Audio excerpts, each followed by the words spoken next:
Saya akan tetap mencari Nyai Basingah, apapun akibatnya. Mondosio, kau tersesat. Tindakanmu akan menyengsarakan dirimu. Saya tidak mau kembali. Saya tidak mau dibelenggu seperti binatang. Ya! Ha! Ha!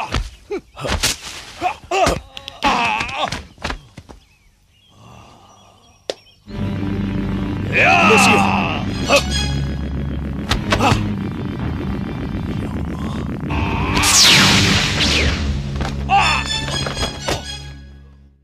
Assalamualaikum warahmatullahi wabarakatuh. Salam silaturahmi. Jumpa lagi bersama KJD TV Lur, channel nostalgia tontonan zaman dulu yang dikemas menjadi alur cerita film.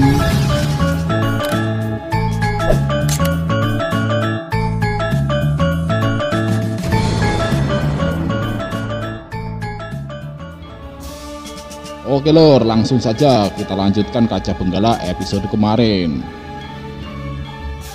Mondosio. Pada episode sebelumnya diceritakan, Mondosio yang marah berniat pergi dari padepokan. Namun kemudian disusul oleh gurunya, hingga kemudian terjadi perdebatan, bahkan sampai pertarungan, yang berakhir dengan tersungkurnya Mondosio, terkena ajian lebur seketi miliknya sendiri. Akibatnya Mondosio pun terluka cukup parah. Guru Suradipa pun kemudian membawa Mondosio kembali ke padepokan. Guru.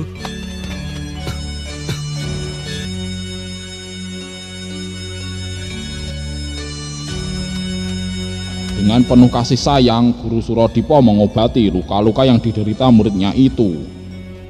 Apakah lukanya parah sekali, Guru? Bagaimanapun, dia muridku.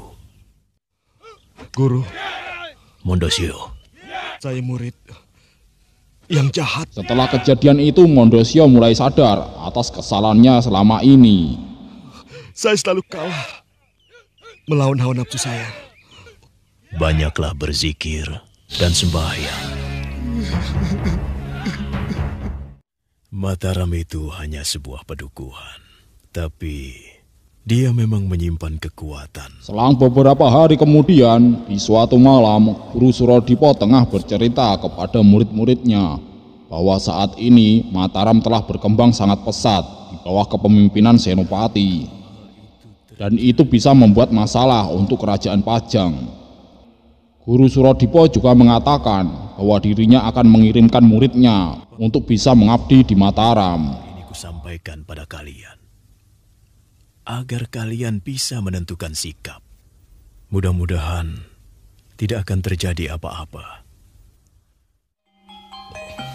Mondosio. Sementara itu Mondosio sudah cukup pulih dari sakitnya. Namun lagi dan lagi, bayang-bayang Nyai Basingah terus menghantuinya, sehingga dia tak kuasa melawan gejolak hatinya. Sampai akhirnya Mondosio memutuskan untuk benar-benar meninggalkan padepokan, meninggalkan gurunya, dan meninggalkan kawan-kawannya. Kita akan bertemu di alam nyata.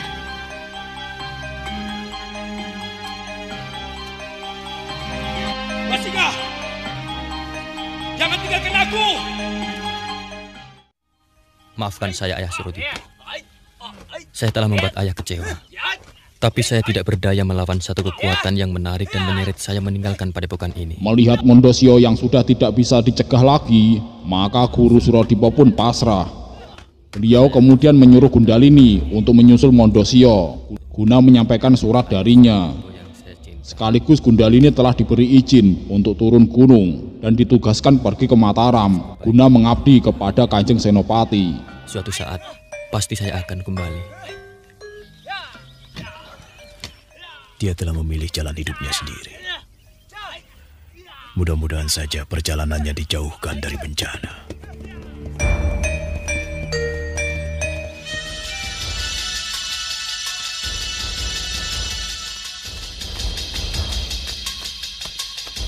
Kakang Mondosio!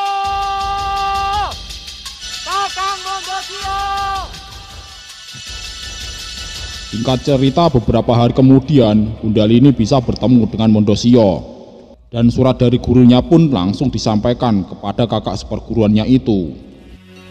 Mondosio anakku, Aku tidak ingin kau mendapat bencana selama jalanan aku.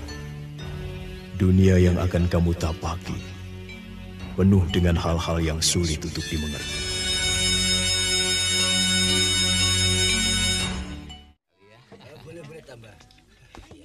Oh, itu toh kuda yang baru dibeli Ki Demang. Scene kemudian berpindah di mana suatu hari di sebuah warung makan diperlihatkan sosok pria bertubuh tinggi tegap yang sedang bersama dengan seorang wanita. Orang itu adalah seorang demang di Kalisengoro bernama Demang Wirojoyo. Saat itu Demang Wirojoyo baru saja membeli sebuah kuda yang sangat bagus. Namun tiba-tiba pembantunya yang bernama Blirik tak sengaja melepaskan ikatan kuda itu, sehingga kuda itu pun langsung lari. Wah, lepas ke, sontolo yo.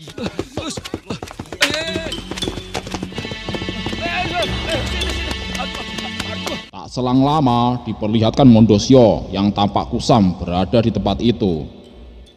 Melihat ada kuda yang lepas, Mondosio yang cukup mengerti soal kuda langsung berinisiatif menenangkan kuda itu. Hingga akhirnya kuda itu pun bisa dijinakkan kembali. Sini. Ini udah bagus. Pasti kuda mahal. Mau dibawa kemana itu? Kamu jangan terlalu banyak ngoceh, Blirik. Cepat bawa kudanya. Baik, Ki. Terima kasih, Kisanak. Ini ada sedikit uang untukmu. Terima kasih, Ki Demang. Saya tidak membutuhkan uang. Lalu apa yang kamu butuhkan? Saya butuh pekerjaan. Siapa namamu, Kisanak? Nama saya Mondosio. Bawa kuda itu dan ikut kami. Terima kasih, Ki. Akhirnya Mondosio diajak oleh Demang Wirojoyo ke rumahnya dan dipekerjakan sebagai pengurus kuda di rumah Ki Demang. Mau kemana kamu? Bagaimana keadaan ibumu? Belum ada perubahan. Ini adalah Mahesa Kayun, putra Ki Demang Wirojoyo. Mahesa Kayun mempunyai seorang adik perempuan bernama Jumini. Bagaimana ibumu, Jumini? Masih sakit, Ayah. Sudah mau makan? Saya suapi dengan bubur manis. Sedang ibunya atau istri dari Ki Demang Wirojoyo saat ini sedang sakit, dan sakit yang diderita istri Ki Demang ini telah lama dideritanya dan belum ada tanda-tanda kesembuhan. Kamu tahu kenapa kamu sakit, Nyai? Karena kamu terlalu mau tahu urusan suami.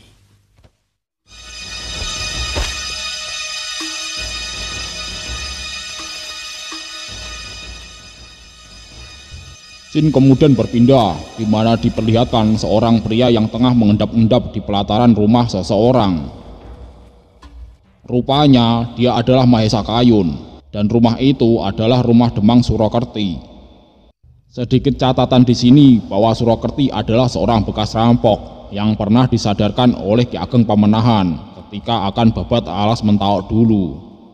Dan hubungan Demang Surakerti dan Demang Wirojoyo sangat tidak baik. Keduanya saling bermusuhan, sedang anak-anak mereka saling menyukai. Kakang sudah menerima suratku. Aku kangen padamu, Nilot. Apakah kau akan tetap setia padaku? Karena aku takut kehilangan kamu.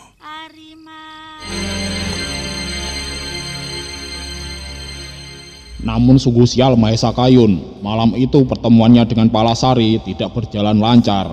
Dia dipergoki oleh Demang Surakerti, yang kemudian langsung menghajar Mahesa Kayun tanpa ampun. Tua kita. Palasari? Jangan Paman Surakerti. Kami saling mencinta, Paman. Kamu memang pantas untuk dihajar, Kayun. Sudah, Ayah. Saya yang menyuruh Kakang Mahesa datang kemari. Pergi kamu!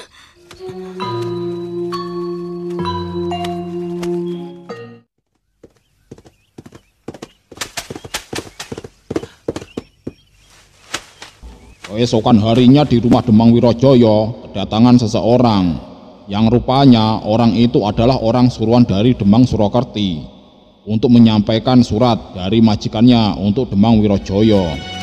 Kakang Wirojoyo, anakmu Mahesa Kayun telah berani mengotori kademanganku.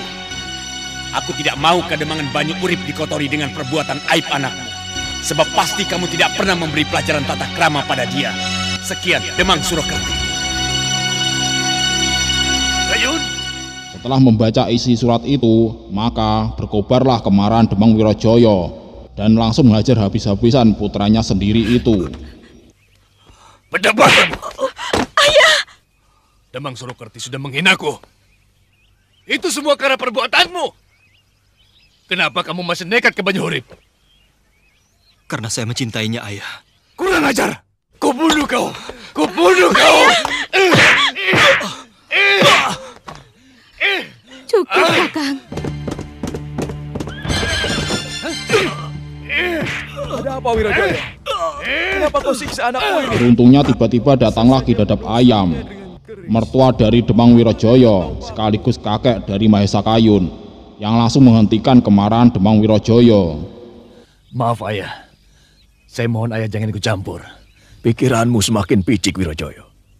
Ayah boleh bertanya padanya. Kenapa saya hajar dia?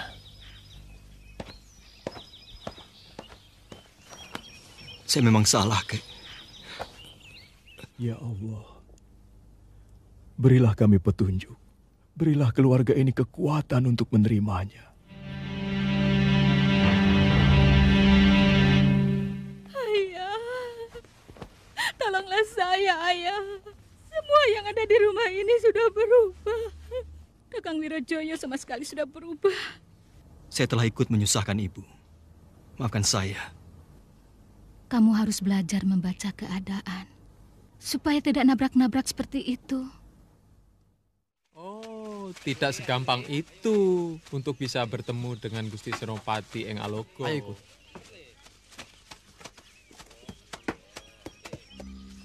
Jadi, kamu datang kemari ini mau mengabdi. Sin kemudian berpindah di mana diperlihatkan Gundalini tengah berada di Mataram. Seperti yang telah diamanatkan kepadanya dari Guru Surodipo bahwa dirinya akan mengabdikan diri di Mataram. Dan kedatangannya disambut dengan sangat baik oleh Ki Juru Martani. Sayangnya hari itu Gusti Senopati sedang tidak ada. Jadi Gundalini harus menunggu dan menghadap Gusti Senopati keesokan harinya. Jadi kamu ini murid Kiai Raga Jembangan, toh? Weh. Sini, Le. Siapa namamu? Gundalini, Tuan. Sebaiknya istirahat dulu sebelum menghadap Angger Senopati besok. Terima kasih, Ki Juru.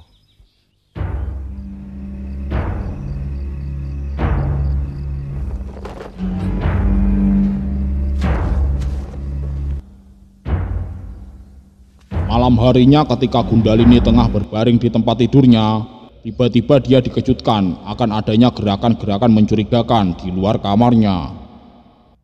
Gundalini pun kemudian keluar untuk mencari tahu. Yang ternyata tiba-tiba ada seorang misterius yang langsung menyerang Gundalini.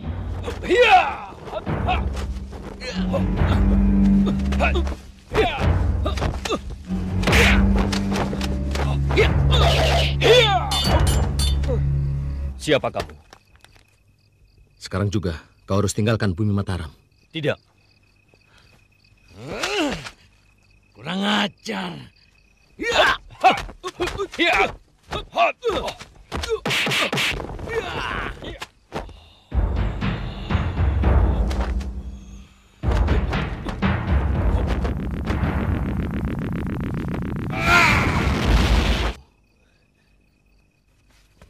Ayo, ikut aku.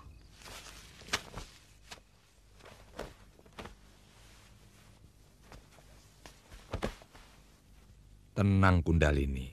Kau akan segera tahu dengan siapa sebenarnya kau bertarung.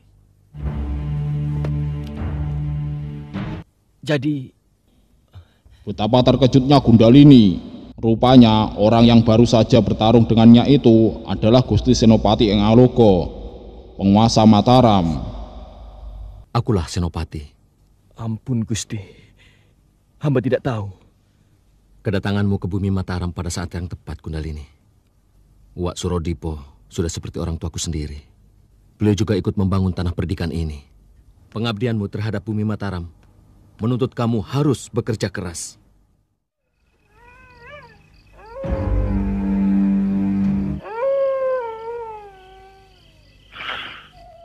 Kembali di kediaman Ki Demang Wirojoyo, malam ini suasana terasa sangat mencekam.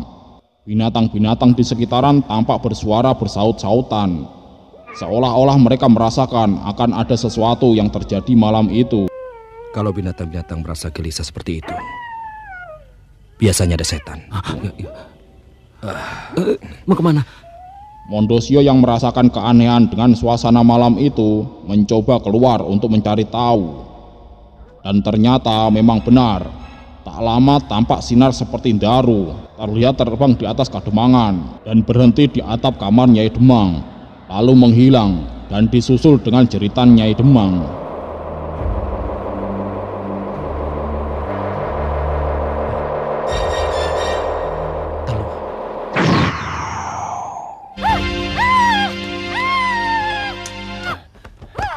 Nyai, Nyai.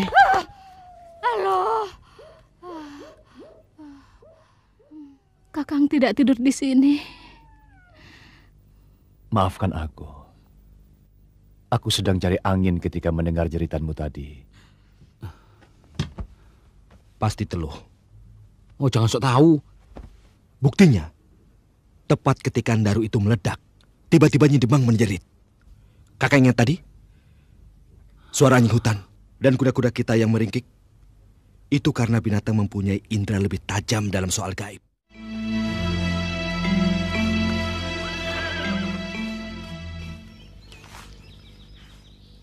Siapkan kudaku. Aku mau memanggil dukun. Keesokan harinya Ki Demang Wirojoyo berniat akan ke rumah seorang dukun. Mondosio yang mengetahui yang terjadi tadi malam mencoba untuk memberitahu Ki Demang tentang apa yang dilihatnya tadi malam. Saya melihat ada semacam daru yang melayang dari arah timur. Siapa yang mengirimkan? Kalau diizinkan, saya bisa mencari tahu. Aku tidak suka berburuk sangka, Mondosio. Aku harus melihat dengan mata kepalaku sendiri. Rupanya Ki Demang orang yang cukup bijaksana. Dia tidak mau menduga-duga sebelum mengetahui dengan mata kepalanya sendiri tentang apa yang sebenarnya terjadi. Kalau Tuhan bersedia, nanti malam kita lihat. Saya yakin Teluh itu datang lagi. Ada Teluh yang dikirimkan langsung membunuh korbannya. Tapi ada juga yang mengirimkan penyakit. Kok ya Nyai Demang ya? Padahal orangnya baik. Mungkin dia pernah menyakiti hati seseorang tanpa dia sadari. Tanda-tanda sakitnya seperti orang yang terkena teluh candramuka. Teluh yang sangat kejam. Oke lor, sampai di sini dulu episode kali ini. Nantikan kelanjutannya di episode berikutnya. Terima kasih telah menonton. Jangan lupa subscribe channel ini, karena satu subscribe saja sudah sangat berarti untuk saya lebih semangat. Oke, wassalamualaikum warahmatullahi wabarakatuh. Salam silaturahmi.